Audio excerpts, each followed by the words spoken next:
Bapak Ibu Saudara yang dikasihi oleh Tuhan kita Yesus Kristus, kita kembali dalam perenungan di ibadah keluarga pada sore hari ini 12 Mei 2021. Mari persiapkan bacaan Alkitab kita terambil dari 1 Yohanes pasalnya yang ketiga ayat 23 dan 24. Sebelum kita membaca dan merenungkan firman Tuhan, mari kita berdoa. Bapa di dalam surga, kami bersyukur kepadamu karena kembali kami boleh ada dalam persekutuan ibadah keluarga di rumah tangga kami masing-masing. Kami akan membaca dan merenungkan firman-Mu. Curahkanlah kuasa Roh Kudus-Mu bagi kami, sehingga firman dan kebenaran yang akan kami terima, kami dapat mengerti, kami dapat memahami, dan kami pun dapat melakukannya dalam hidup setiap hari.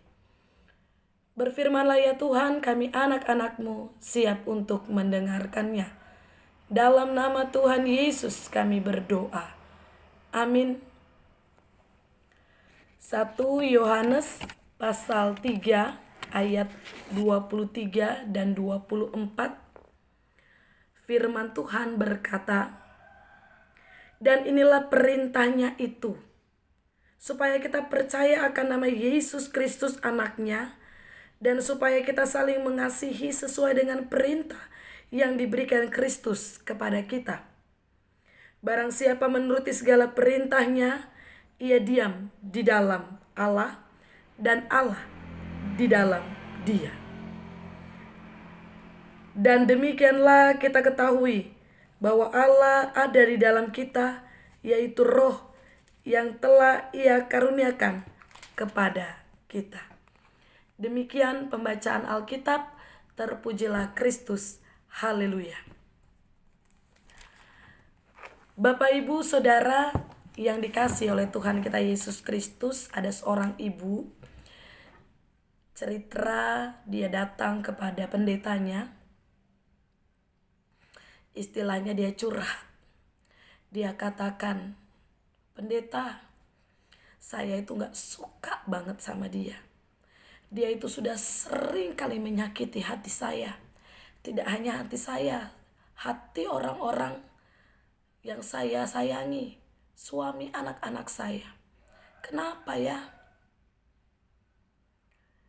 Orang tersebut sulit sekali saya hilangkan kebencian saya kepadanya. Sulit sekali untuk menghilangkan pikiran tidak menyukainya. Padahal saya tahu, pendeta, bahwa kita sebagai anak-anak Tuhan itu harus hidup saling mengasihi, hidup saling mengampuni. Tapi kenapa sulit sekali untuk saya mengasihi dan mengampuni orang tersebut?" Bapak, Ibu, Saudara yang dikasihi oleh Tuhan, kasus cerita di atas sebenarnya juga boleh digambarkan seperti yang dialami oleh jemaat dalam bacaan kita, di mana jemaat Yohanes pada saat itu mereka merasakan bahwa mereka tidak mampu untuk hidup mengasihi, apalagi dengan orang-orang yang berupaya untuk memojokkan mereka, dengan orang-orang yang menuduh iman dan percaya mereka, dengan orang-orang yang saat itu meragukan identitas mereka sebagai orang percaya. Nah, pada saat itu muncul aliran Gnostik, di mana aliran ini adalah aliran yang berupaya untuk mematahkan keyakinan tentang Yesus Kristus yang mati dan yang bangkit tersebut. Keyakinan kepada Yesus Kristus yang hidup itu berupaya untuk dikacaukan oleh orang-orang ini. Dan kehadiran mereka membuat jemaat pada saat itu bergumul. Salah satunya karena kebencian mereka kepada orang-orang yang berupaya untuk menjatuhkan mereka dalam iman dan percaya. Jemaat pada saat itu dengan sangat sadar mengakui bahwa perintah Tuhan itu adalah hidup, saling mengasihi. Tetapi pada kenyataannya saat itu mereka tidak mampu untuk melakukan. Nah, keadaan inilah yang membuat jemaat pada saat itu merasa bahwa mereka ini tidak layak untuk disebut sebagai anak-anak Allah. Mereka merasa mereka tidak pantas untuk disebut sebagai pengikut Kristus karena mereka saat itu sulit untuk melakukan apa yang menjadi perintah Tuhan. Nah, menarik kemudian dalam pembacaan kita, Yohanes mencoba menunjukkan cara. Yohanes berupaya bagaimana menguatkan umat pada saat itu di tengah tantangan, di tengah pergumulan mereka atas iman dan percaya mereka. Yohanes mau mengajak umat untuk mengarahkan hati hanya kepada Tuhan. Yohanes mengajak umat untuk mari datang kepada Tuhan, minta kepada Tuhan untuk memampukan agar mereka dapat hidup di dalam kasih.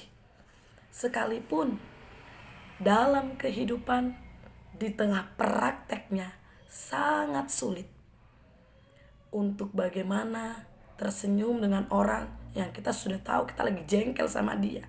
Tapi kita harus senyum, kita harus tetap mengasihi. Nah, hal inilah yang berupaya untuk kemudian diingatkan Yohanes kepada jemaat. Mari, sesungguhnya hidup sebagai anak-anak Allah adalah hidup yang harus mengasihi dan mencintai sesama. Kalau itu kita lakukan, kalau itu kita jalankan, kita sungguh dapat benar-benar memperlakukan apa yang Tuhan kehendaki. Nah, sehingga akhirnya sungguh relasi yang terjalin benar-benar didasari pada kasih Kristus. Bapak, Ibu, Saudara yang dikasihi oleh Tuhan, itulah yang kemudian akan memampukan setiap kita untuk hidup dalam kasih mesra.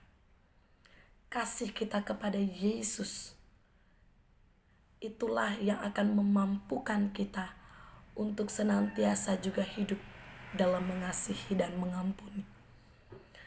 Kasih kita yang sungguh kepada Tuhan, itulah juga yang akan memampukan kita untuk bisa hidup saling menolong, menopang, untuk bisa saling membantu dan memperhatikan satu dengan yang lain. Dan saat itu kita lakukan, itu adalah bukti bahwa kasih Allah tinggal tetap dalam kehidupan kita.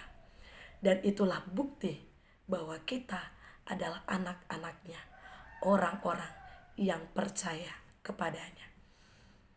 Dan pada akhirnya Yohanes sampaikan pada ayat yang ke-24, biarlah kita mau dituntun oleh Roh Kudus Tuhan. Karena Roh Kudus Tuhan jugalah yang akan mengingatkan kita, yang akan selalu menegur kita, yang akan selalu mendorong dan memampukan kita untuk sungguh hidup di dalam kasih. Hidup yang tidak pernah berpikir yang negatif, berpikir yang buruk, tapi hidup yang sungguh-sungguh menyatakan cinta kasih sebagaimana Yesus Kristus yang sudah mencintai dan mengasihi kita dengan luar biasa. Itu jugalah yang dituntut dalam kehidupan kita. Dan Roh Kudus itulah yang akan tinggal tetap dalam hati kita, yang akan terus menggerakkan kita. Nah, semua itu Bapak Ibu Saudara akan tergambar dalam sikap hidup kita yang dekat dengan Tuhan. Semua itu akan tergambar lewat hidup kita yang rajin bersekutu, yang rajin beribadah. Dan itu akan nampak dalam keseharian kita yang juga akan mengasihi dan mengampuni. Kiranya kasih sayang Allah di dalam Yesus Kristus yang sudah mati dan bangkit, yang telah menebus dan memerdekakan kita, yang mencintai kita tanpa syarat, itu jugalah yang kita mau lanjutkan dalam kehidupan kita, dalam kehidupan sebagai anak-anak Tuhan yang telah ditebus, anak-anak Tuhan yang telah dimerdekakan untuk juga hidup di dalam pelayanan kasih, mengasihi, menolong, menopang, terlebih hidup mengampuni. Tuhan kiranya memberkati kita semua. Amin.